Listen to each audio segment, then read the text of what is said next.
dans le livre de Actes.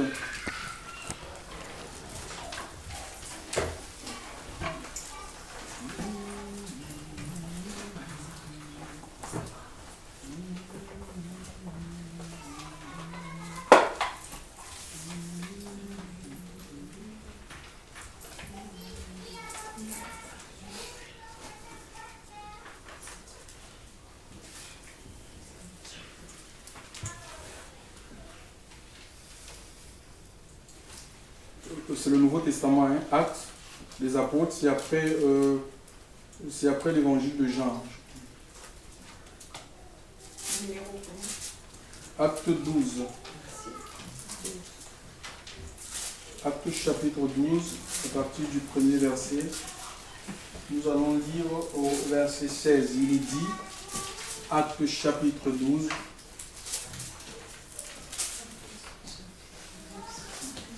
Acte 12. Acte 12, Oui. 16. Acte 12, oui. Acte 12. C'est bon, vous êtes avec moi? Acte 12, à partir du premier verset au verset 16.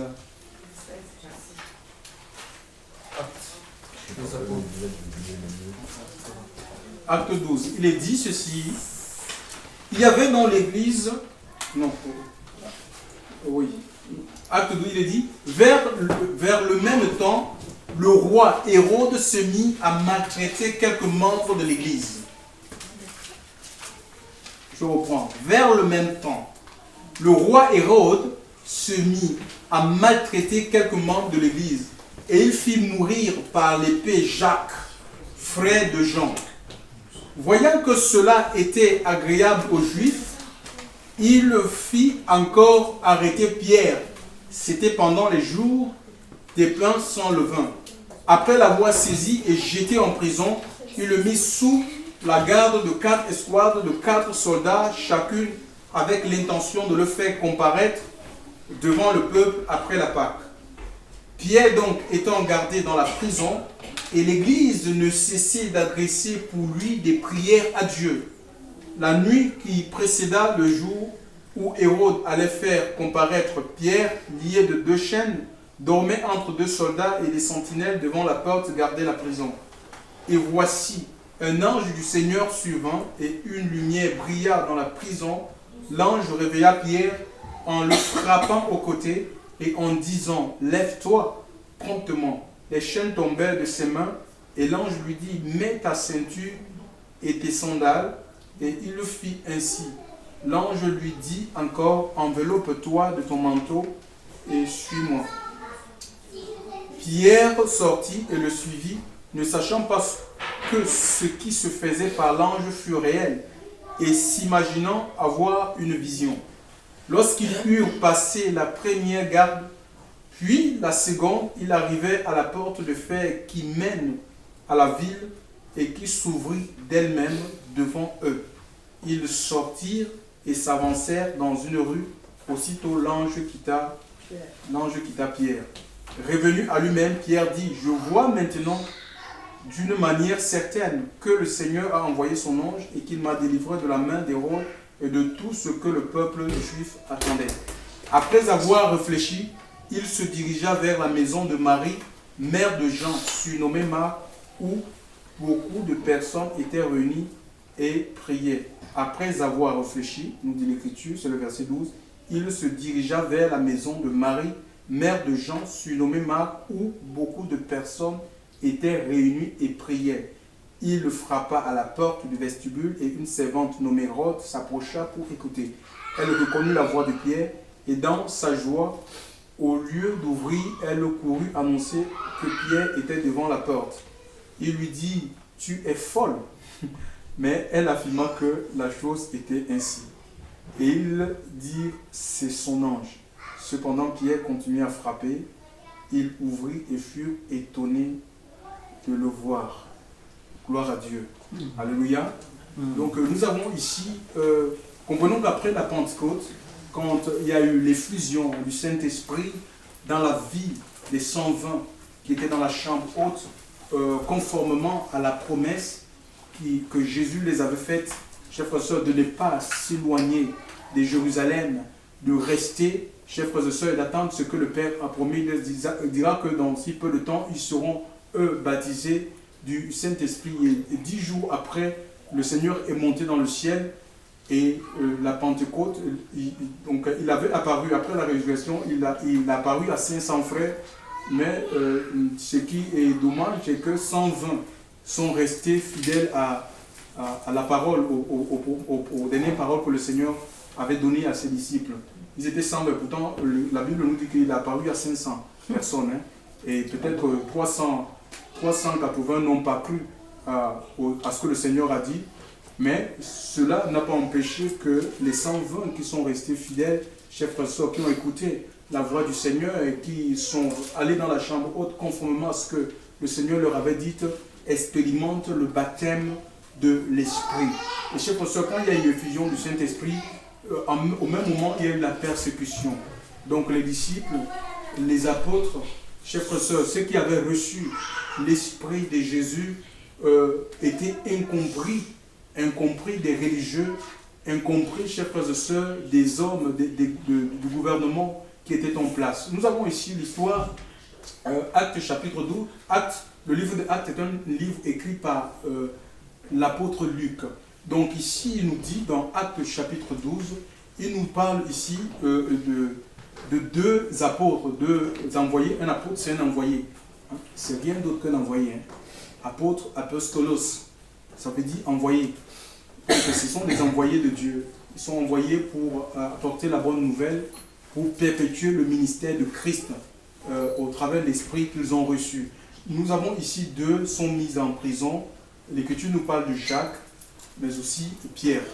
Et là, Jacques est passé au fil de l'épée par Hérode. Et comprenez qu'il y aura des gens qui vont s'opposer à l'œuvre de Dieu. En fait, l'Église, aujourd'hui, elle a peur. L'Église, c'est compromis.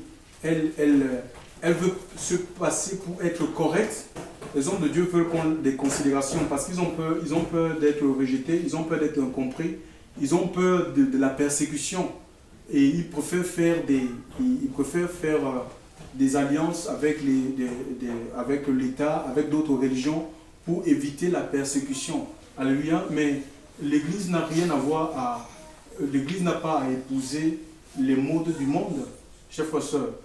Parce que l'esprit qui anime l'Église, c'est un esprit qui va à contre-courant du monde. Alléluia. Et l'apôtre Pierre lui-même, par rapport à cette expérience, il va écrire dans une de ses épîtres, je crois que c'est 1 Pierre 4, verset 14, il dit, si vous êtes outragés, si vous êtes insultés, chers frères et sœurs, persécutés à cause du nom de Jésus, il dit, vous êtes heureux parce que l'esprit de gloire vous habite. On ne peut pas être... cet esprit est blasphémé à cause des gens, l'esprit que nous avons reçu est blasphémé par les gens du monde parce qu'ils ne le connaissent pas. Alléluia, ils ne connaissent pas le Saint-Esprit. Donc nous avons besoin, chers frères et sœurs, comprenons que la vie, en fait, les persécutions, les outrages, les incompréhensions qu'on peut subir, chers frères et sœurs, font partie intégrante de la vie chrétienne. Et c'est dans l'opposition, c'est plus quand il y a l'opposition, chers frères et sœurs, que l'œuvre de Dieu, il y a manifestation de la gloire et de la puissance de Dieu. Dieu agit. Ici, nous avons donc ces deux apôtres.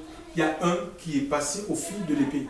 Et pourtant, l'Église priait pour ces deux. Hein?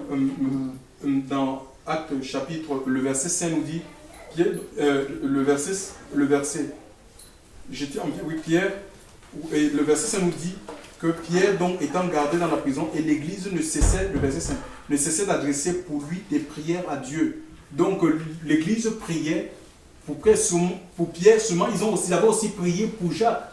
Mais les prières n'ont pas empêché à Hérode de passer, de passer au fil de l'épée cet apôtre. Il est mort.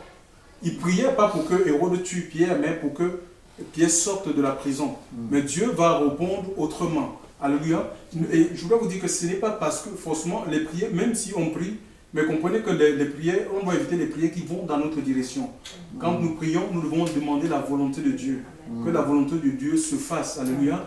Il y a des apôtres même dans la Bible, comme l'apôtre Paul, qui lui avait été appelé plus tard, chef au sol, sur le chemin de Damas. Dieu se révélera à lui.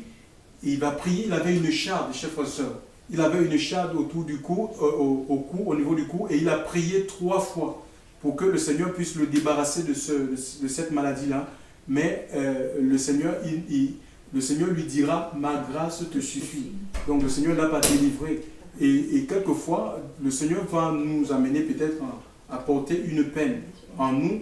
Et le but, Dieu avait laissé cette maladie dans la vie de l'apôtre pour qu'il ne s'enorgueille pas, parce que Dieu l'utilisait puissamment. Et Dieu lui a fait comprendre que c'est dans ma faiblesse que ma force agit. Alléluia. Amen. Donc c'est quand nous sommes faibles que nous sommes forts. Donc le problème, c'est pas qu'on ait des manques.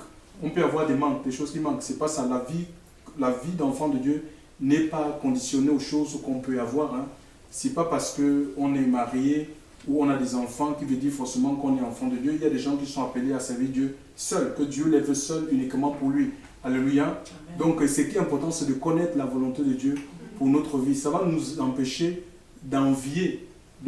Parce que quand on envie, après ça génère d'autres péchés. Alléluia. Hein, donc voilà, vraiment on va être heureux. Si on reconnaît la volonté de Dieu pour notre vie, nous serons heureux. On n'aura à envier personne. Alléluia. On n'aura envié personne. Dans la Bible, il y a des grands prophètes, il y a aussi des petits prophètes. Il y a certains, ils ont beaucoup écrit, d'autres pas, même parmi les disciples de Jésus.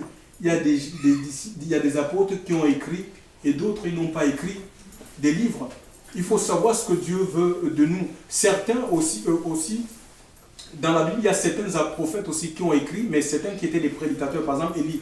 On n'a jamais vu le livre d'Élie, mais Élie, c'était quelqu'un que Dieu a utilisé puissamment. Il y a des prophètes écrivains, des prophètes prédicateurs. Mais aujourd'hui, il y a une telle confusion qui règne que c'est tout le monde qui veut écrire. Tout le monde veut avoir écrit un livre, que le livre devienne un best-seller. Donc, on n'a pas besoin, n'imitons personne. On n'est pas des singes. Alléluia. On n'imite personne. Il faut rester soi et suivre uniquement le cours de la volonté de Dieu pour ta vie. Jacques meurt. Alléluia. Et Pierre, lui, par contre, est délivré. Comment on peut dire, mais comment Dieu est injuste? Comment Dieu peut permettre que Jacques meure? C'est pas normal. C'est quand même son apôtre et tout ça. Hein? On peut dire ça, mais il y a de l'injustice en Dieu? Non. Parce que dans le livre Apocalypse, chapitre 5, chers frères et sœurs, on va lire Apocalypse chapitre 5. Qu'est-ce qu'Apocalypse chapitre 5 dit? Non, c'est Apocalypse 6, oui. Apocalypse 6, verset 9. Apocalypse 5. Nous n'aurons pas peur de mourir, on sera prêt à laisser notre vie pour le Christ. C'est l'œuvre du Saint-Esprit. Hein? Donc, parce que personne dans la chair ne peut accepter mourir comme ça, non. Il faut être rempli de l'Esprit de Dieu. Si nous permettons à l'Esprit de Dieu vraiment de remplir notre vie, ben, elle ne comptera plus rien, chers frères. Notre vie ne comptera plus rien du tout. Hein? Par amour pour le Seigneur, nous serons prêts à laisser notre vie, à mourir pour la cause de l'Évangile. Voilà, donc c'est ce qui se passe. Donc, il faut qu'on laisse le Seigneur tellement remplir notre vie. On sera capable, si on est rempli de l'Esprit de Dieu, on va pardonner même les gens qui nous ont fait du mal. Hein? On les tiendra par rigueur, on ne gardera par rancune, chers frères. On aura la force, c'est l'Esprit de Dieu qui nous donne la force de pardonner nos ennemis. Alléluia. Nous avons besoin du Saint-Esprit. Nous avons besoin d'être remplis de l'Esprit de Dieu. Imaginez un peu, quelqu'un est en train d'être lapidé. Nous avons l'exemple d'Étienne. Étienne était en train d'être lapidé.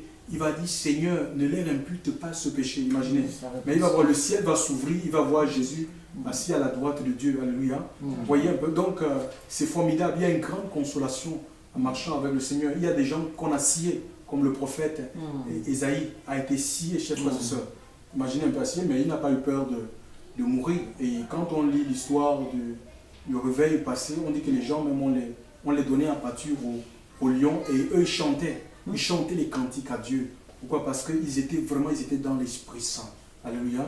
Et nous avons besoin de retrouver cela, chers frères et sœurs. Nous avons besoin de retrouver, d'être cette église, l'église des actes des apôtres, qui marchait dans l'Esprit, qui avait remis tout entre les mains de Dieu. Personne ne disait que ses biens lui appartenaient. On ne vivait plus pour le monde. On ne vivait plus pour la chair. C'est des gens vraiment qui s'étaient convertis à Dieu et qui vivaient pour Christ. Alléluia. Ils vivaient pour Christ, raison pour laquelle le Seigneur les a puissamment utilisés dans les signes, dans les miracles, dans les prodiges.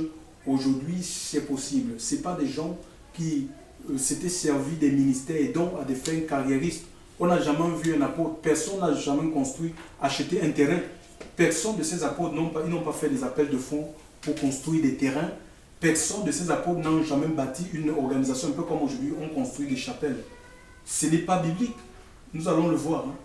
Je ne sais pas combien de temps on va prendre à partager aujourd'hui. Personne, ils n'ont pas construit, raison pour laquelle le Seigneur les assistait. Mais quand nous, on a fini de construire des organisations, il n'y a pas le Saint-Esprit, les gens sont malades. Et tous les témoignages qu'on peut avoir de guérison, de la manifestation de Dieu, c'est à l'hôpital. On dit tel est parti, on l'a opéré, du cancer, c'est formidable, Dieu a posé sa main, je crois en la médecine. Mais le médecin, il sait que c'est lui qui t'a soigné. Si tu vas te faire opérer chez le médecin, je ne sais pas. Mais le médecin, il sait que c'est lui qui t'a... Donc, le miracle, c'est... Quand on parle de miracle, ça veut dire qu'il n'y a aucune intervention de l'homme dans ce qui est fait, dans ce qui a été fait dans ta vie. Alléluia. C'est ça le miracle. Alléluia. Et Dieu veut encore agir aujourd'hui. Le Seigneur n'a pas changé. Il est le même hier, aujourd'hui, éternellement. Il faut qu'on retourne dans le modèle, parce qu'il y a le modèle que Dieu a donné. Alléluia.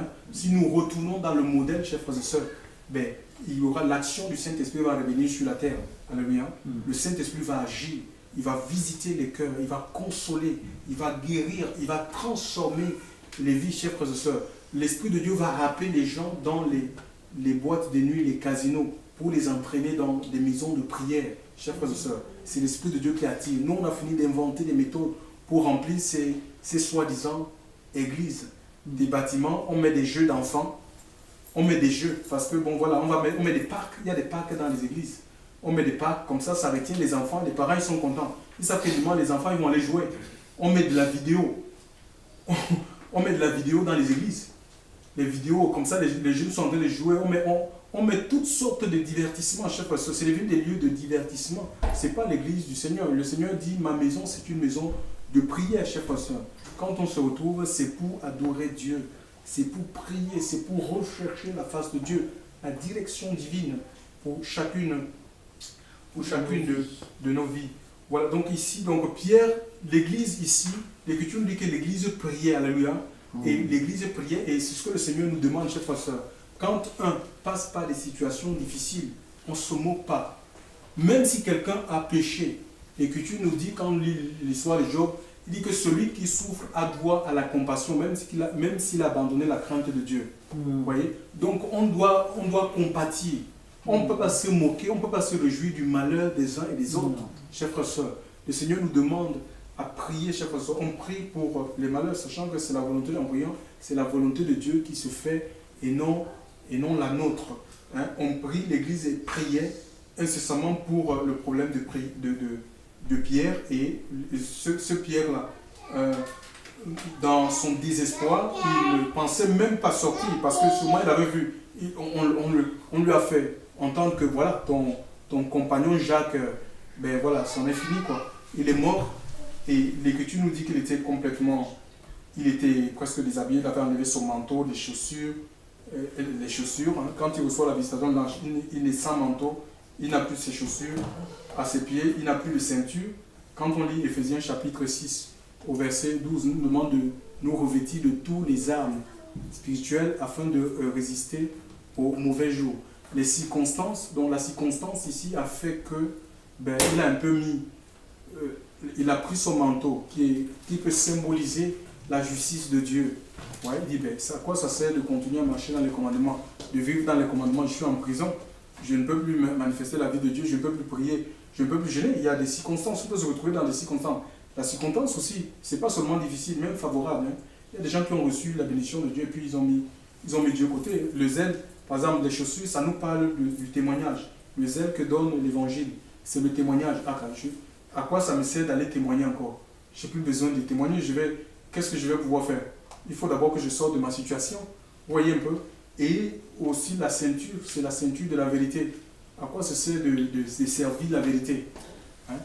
Plus on parle de la vérité, plus on est incompris, on nous jette les pierres. Vous voyez, il y a des situations qui peuvent l'amener, mais ça ne doit pas être le cas, chers frères et sœurs. Nous devons rester fidèles, attachés. Le Seigneur va dire à une église, je vais revenir sur ça. Et ici, Pierre va recevoir la visitation de l'ange dans cette prison et ses chaînes vont tomber, alléluia.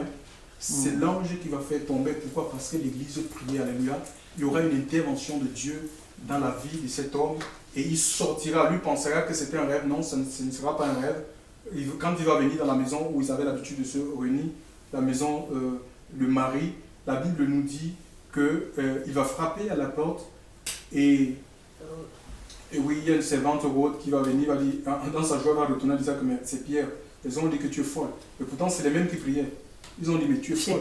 C'est les mêmes prières. À quoi ça sert de prier si on ne croit pas que le Seigneur est capable d'agir, chers frères et sœurs? Bon, c'est vrai, ouais, on peut croire, mais comprenez que l'incrédulité, c'est quelque chose, c'est une réalité. Hein. Ça vient enfoncer.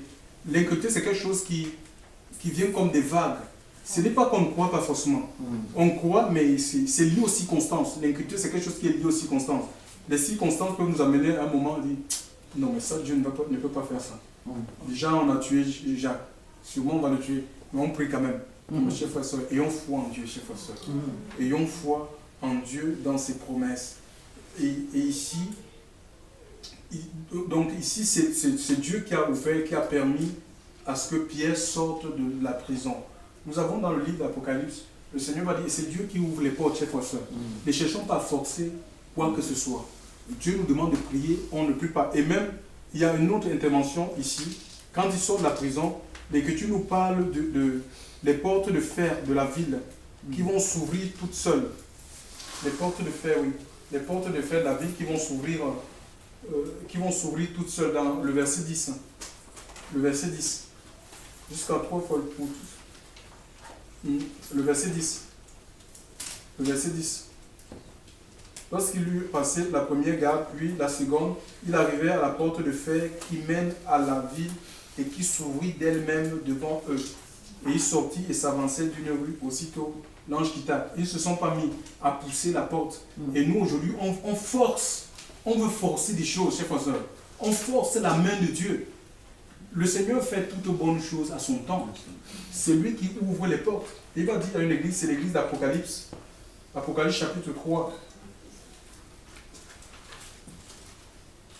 Apocalypse chapitre 3, chapitre 5. Apocalypse, c'est la fin. Révélation de Jean. Apocalypse chapitre 3.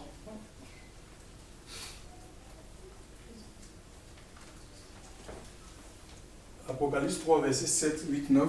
On va lire.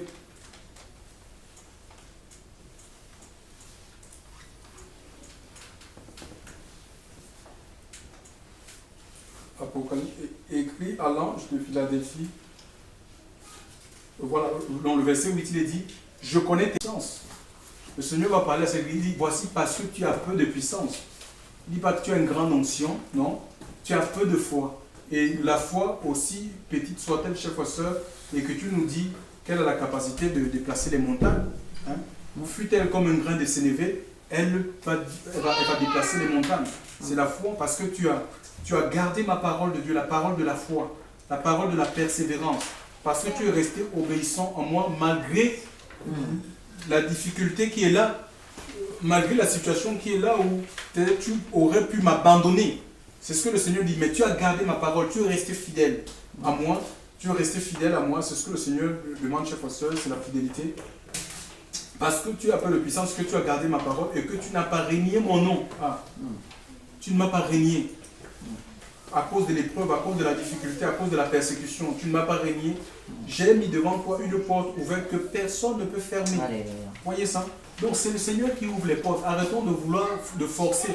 Avant, on veut aller dans les endroits où le Seigneur ne nous veut pas. On veut accomplir des choses que Dieu ne nous a jamais commandées, chers frères et sœurs. Dieu ne bénit pas les choses que nous on décide de faire, nos programmes. Dieu ne rentre pas dans nos programmes. C'est nous qui rentrons dans le programme, dans l'agenda de Dieu. Dieu bénit ce qu'il fait pour toi. C'est pas ce que toi tu fais pour lui. Donc il faut que tu restes dans l'obéissance. Alléluia. Pour qu'il te donne les directives. Ainsi tu peux prendre les initiatives. C'est comme ça, mais tu ne prends pas des initiatives sans directive. Tellement on a reçu un héritage évangélique qui fait que quand on sort de ces églises, bâtiments, de ces structures, on a tendance à vouloir reproduire la même chose. Alléluia. Et pourtant le Seigneur nous appelle tout simplement à le servir dans la simplicité. On n'a pas besoin des bâtiments. Il n'y a jamais eu des églises, aucun apôtre, ni Jésus lui-même. Il n'a pas construit un ministère avec son nom attitré. Aucun apôtre, chers frères et sœurs, dans la Bible. Nous avons Romains. Nous allons lire Romains chapitre 5 parlant des églises de maison. C'est le modèle biblique, chers frères et sœurs. Et nous avons besoin de retrouver ça. On veut le Saint-Esprit. On veut voir le Saint-Esprit agir. Mais il faut retrouver le modèle d'église, l'église qui n'a pas de nom. L'église du Seigneur n'a pas de nom, s'il vous plaît. Aucune dénomination n'est reconnue dans le ciel. Le Seigneur reconnaît des personnes qui sont nées de son esprit. Alléluia. Alléluia. Des gens qui sont nés de son esprit et qui le suivent. Il dit que seuls ceux qui sont conduits par l'Esprit de Dieu, Jean, au Romains chapitre 8, verset 14, sont fils de Dieu. Alléluia. Sont fils de Dieu. Il faut que nous allions à la dimension de fils, c'est-à-dire des gens qui se laissent conduire tout simplement par le Saint-Esprit. Il nous a donné l'Esprit pour que l'Esprit nous conduise. Et non le contraire. Et Romains chapitre 16, verset 3 à 5, chers frères et sœurs, ce sont les salutations que l'apôtre Pierre envoie à une église, à l'église de maison. Romains 16. Au Romains 16. Au Romains 16, oui. Au Romains 16. Voilà, on a Romains.